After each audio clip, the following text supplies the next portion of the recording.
ત્યાર પછી નેક્સ્ટ દાખલો જોઈએ. અહીંયા શું આપેલ છે? પી કેન્દ્રિત વર્તુળમાં જીવા AB ની લંબાઈ 40 સેમી છે તથા તેનું કેન્દ્ર P થી અંતર 21 સેમી છે, તો વર્તુળનો વ્યાસ શોધો. બરાબર. અહીંયા આપણને શું કીધું છે? પી કેન્દ્રિત જીવા AB ની લંબાઈ. અહીંયા તો આપણે એક વર્તુળ દોરેલું છે, એનું આ કેન્દ્ર P અને એની જીવા કઈ થાય? આ AB થશે. બરાબર. અને એનો શું કીધેલું હતું? P થી કેન્દ્રથી અંતર 21 સેમી છે, એટલે કે આ ભાગ PM એ 21 સેમી. બરાબર. બીજું, વર્તુળનો વ્યાસ શોધો અને AB ની લંબાઈ 40 સેમી છે. જો AB ની લંબાઈ AB ની લંબાઈ 40 સેમી હોય તો MB એટલે અથવા તો BM ની લંબાઈ કેટલી થાય? એની અડધી થઈ જાય, એટલે 20 સેમી થઈ જાય. આખી કેટલી? 40 સેમી.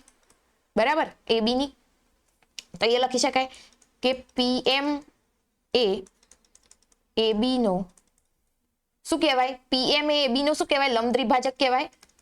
લંબ દ્વિભાજક છે. એટલા માટે અહીંયા જો લંબ દ્વિભાજક હોય તો MB એટલે કે આ ભાગ MB બરાબર AB ભાગ્યા 2 થાય. આપણે અહીંયા ડાયરેક્ટ લખ્યું, પણ આપણે અહીંયા શોધીને બતાવીએ કઈ રીતે લખાશે.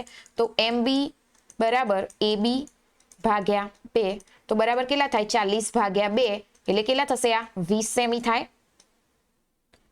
બરાબર. આ શું મળ્યું આપણને? MB, આટલો ભાગ. તો એના એ પરથી અહીંયા જોઈએ તો ત્રિકોણ અહીંયા કયો બન્યો? PMB અથવા તમારે જે નામ આપો હોય, PMB અથવા BPM જે લખવો હોય તો અહીંયા લખીએ આપણે. ત્રિકોણ PMB માટે અહીંયા જોઈએ તો PB શોધવાનો થશે, જેને શું કહેવાય? આપણે કર્ણ કહીએ.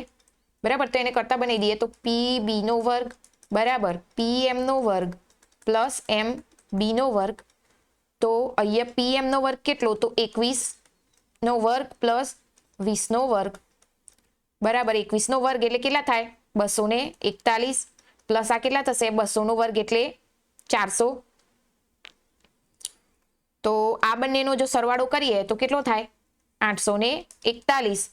તો PB બરાબર 841 શેનો વર્ગ થાય? 29.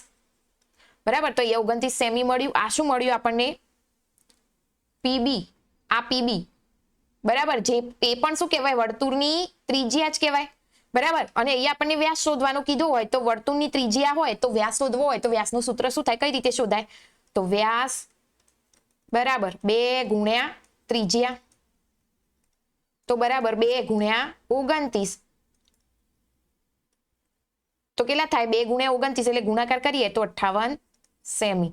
આ શું મળ્યું આપણને? વર્તુળનો વ્યાસ મળી ગયો, જે આપણને શોધવાનું કીધું હતું એ. બરાબર.